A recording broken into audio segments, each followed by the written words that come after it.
O'zbekiston bokschi klub Mandus Testrimizda patrullasdan Mansuratbayeva, bokschi 20 лет, без бойца 71 килограммов ровно, рост бойца 1,77 сантиметров, у бойца 3 профессиональных боя, из них 2 победы, одно поражение, 0 ничьи.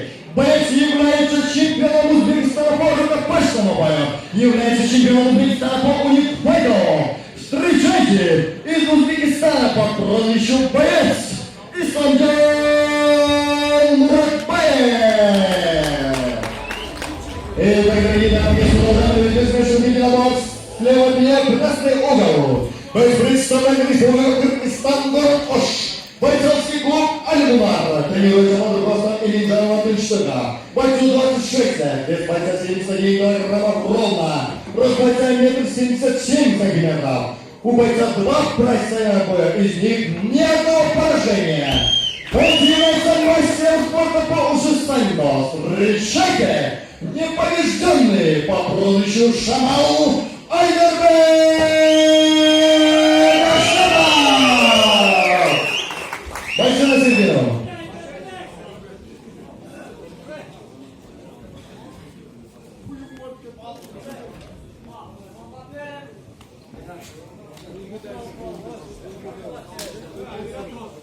Боец готов, судья.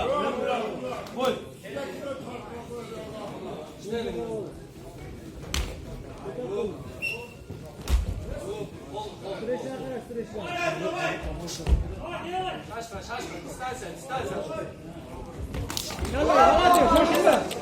Shoshilmasdan. Lo'larni bos, streshlarni bos, streshlar.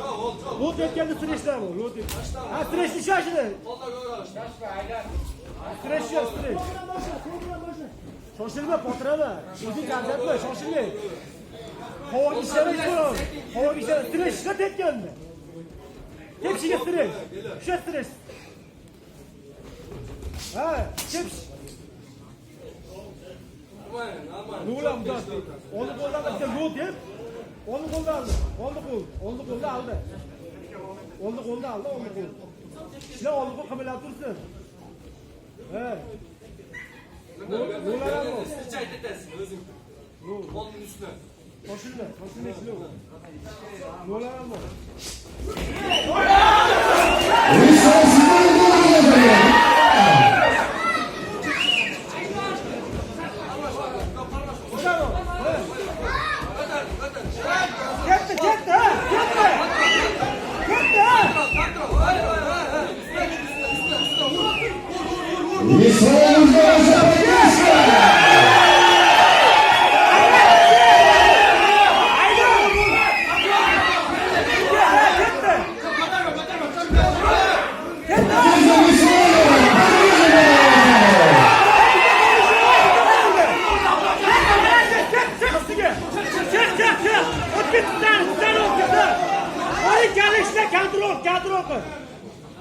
Kadro. Oyun gelişine yaptırdık.